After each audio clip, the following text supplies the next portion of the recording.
Voilà, merci Chantal. Thank you very much, Chantal. We will now listen to Chris Rust. Sheffield, We will go to Grande-Bretagne. Sheffield in the Vous UK, êtes actif, très actif, where you've been very active in the defense of trees and tree alignments. And you're also the chairman of Stag Association. Vous êtes beaucoup intéressé aussi au lien entre la santé. You are also interested in the relation between health and access to nature. Vous êtes musicien. And you're a musician, but I give you the floor, so let's go to Sheffield.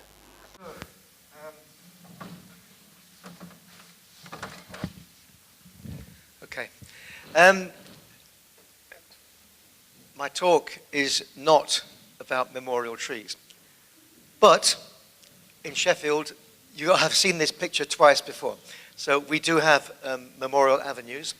And on Sunday, on Armistice Day, this week, when I was on the train coming to France, these people had made these lanterns, and they marched through the streets of Sheffield, down the Memorial Avenue, the same one. They placed a lantern under every tree, and then went to the school that you've heard about for some songs and remembrance. So memorial trees are alive in Sheffield, but 3 years ago we did not know we had them. So my talk is about how to save a tree. And there is a simple answer. This is the tree. This poor tree is half cut. In English, that means it's had too much alcohol, but no, it's not alcohol. It's the tree fellers, the tree cutters have been, and they have tried to fell it, and they were stopped. So it's a brave tree. And it was saved by people doing this. So that's the answer. Okay, I could finish now. These people, I'm sure you've seen this picture of the tree huggers in India many years ago. They are an inspiration to all of us. Ordinary people, poor people, who hugged the tree so that the rich people couldn't cut them down. Absolute heroes. So I come from Sheffield. It's in a place called South Yorkshire in England. South Yorkshire is a very socialist place. It's often called the People's Republic of South Yorkshire. Okay, and this is it's a city of trespass. I couldn't find a French word for trespass, but trespass, of course, means you go onto land owned by somebody else for your own purpose.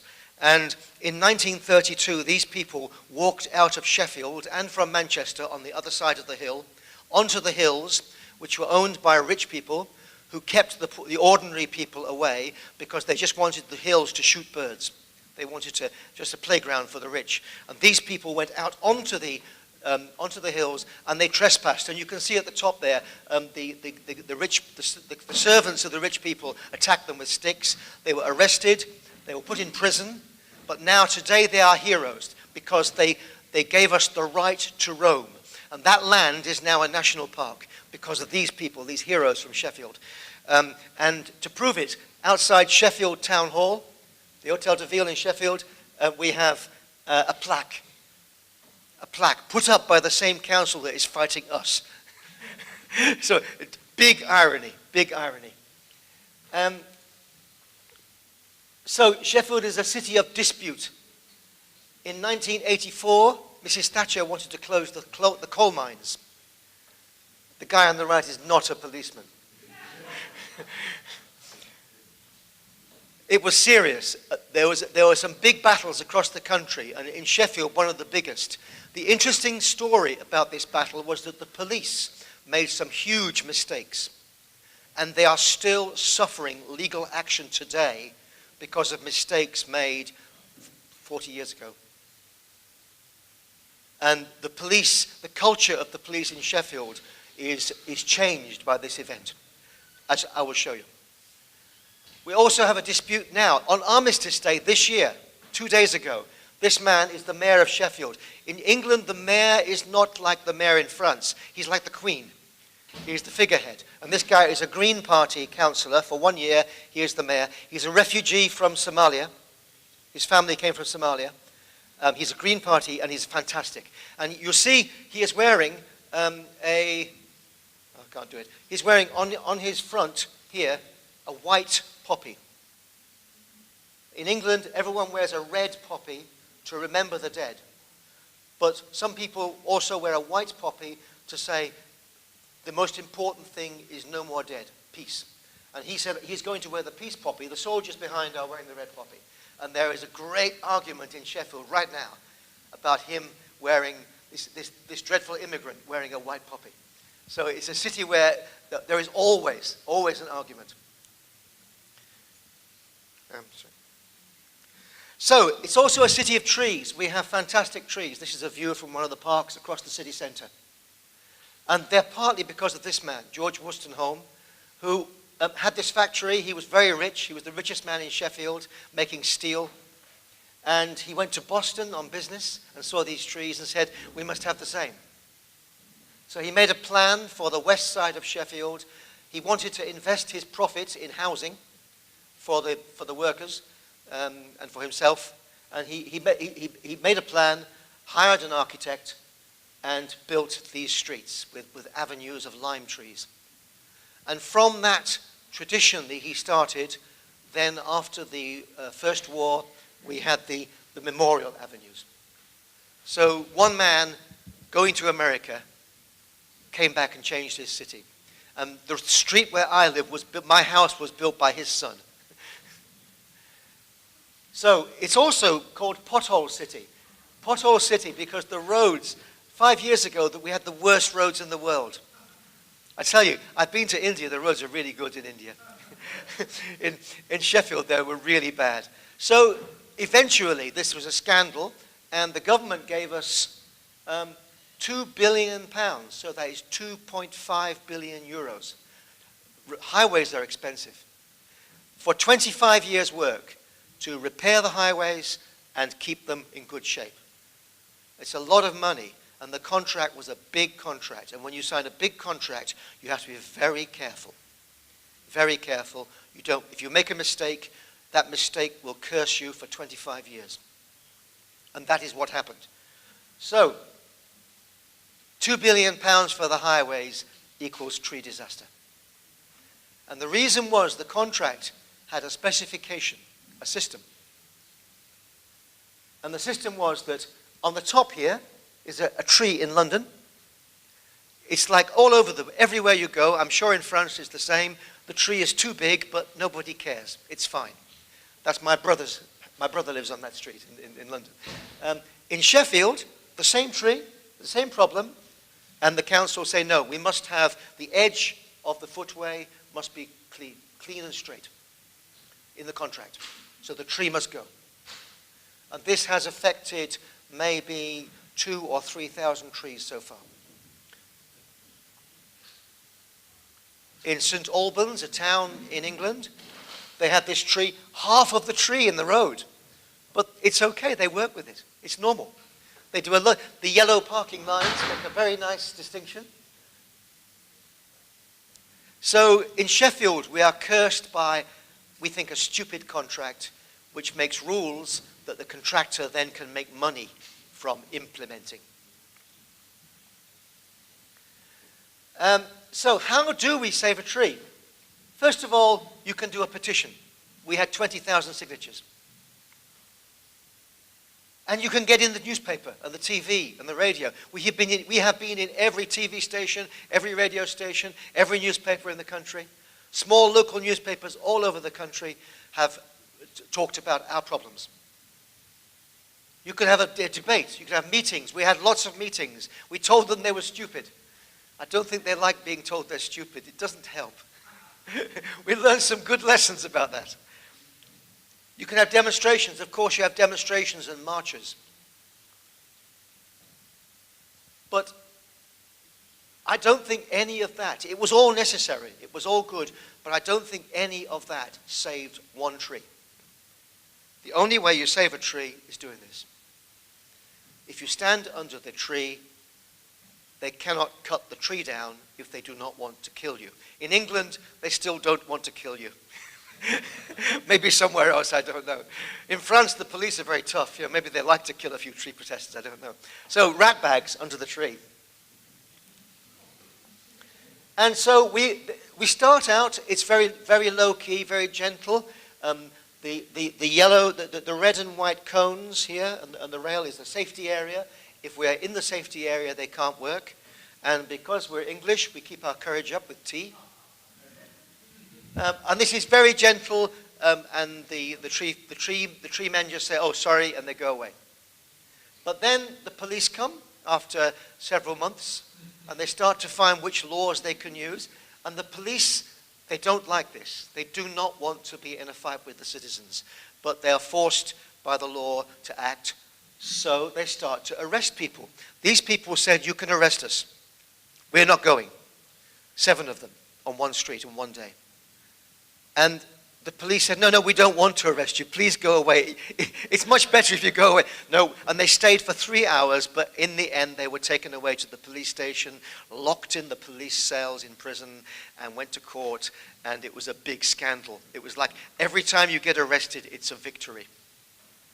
Very important. You must be, if you want to save a tree, you must be prepared to be arrested. You can also stand in front of trucks. That's a good technique.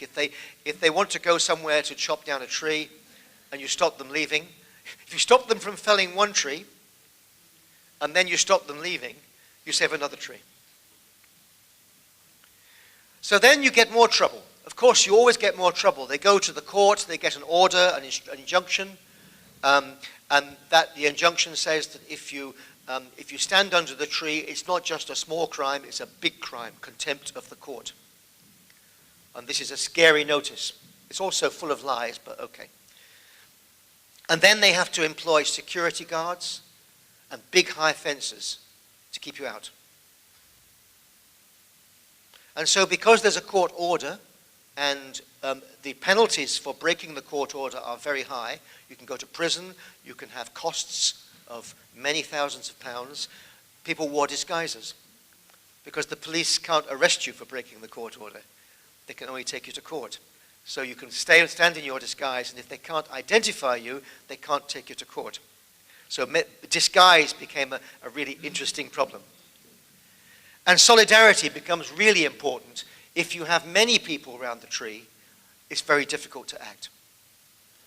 And determination is very important. This lady is 87 years old. The tree is in front of her house. She went out on a very cold day and stayed there all day. And you can see there's a gap in the 2 wire fences behind.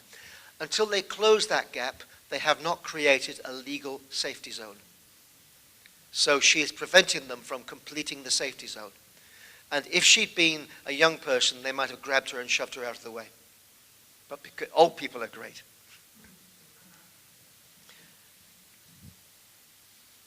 And then I'm going to show you a little video here, just to show you the courage and the determination that's needed. I hope, oh no, sorry. How do I play the video? Maybe I just do this. Oh dear.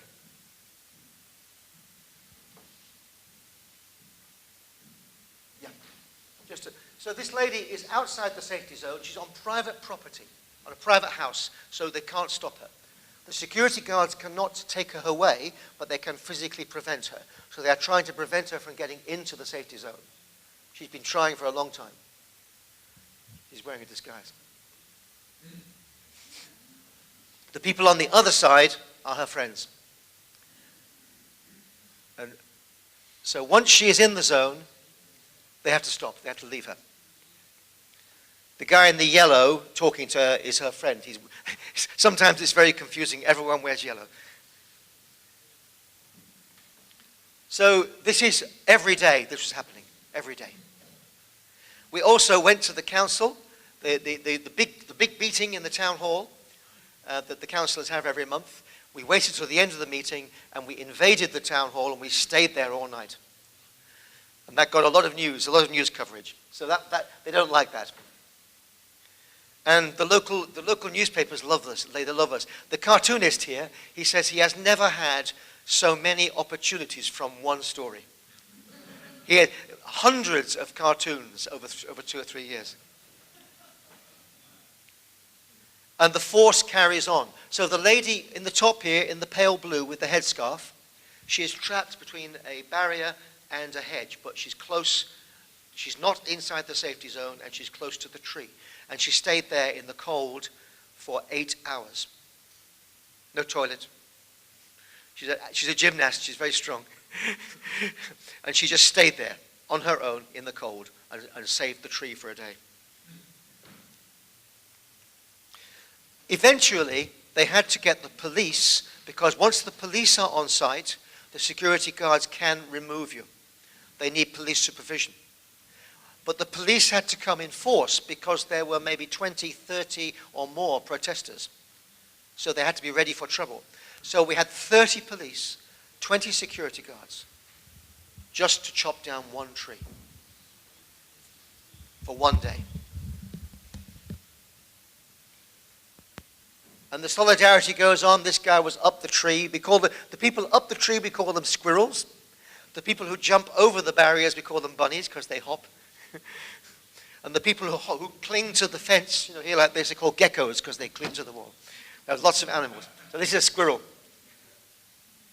And the violence goes on, people being arrested. We have had many, many people arrested. We have had nobody convicted of a crime. And the police now have some very serious complaints to deal with. Over 2 years, the police have made so many bad mistakes. The authorities have said that they have wrongfully arrested people, and that has led them to have to think very carefully about where they are.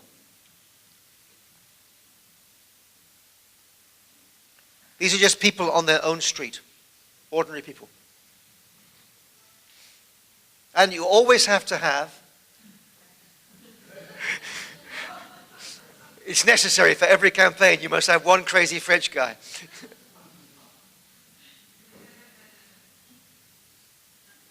And finally, early this year, there was no more money.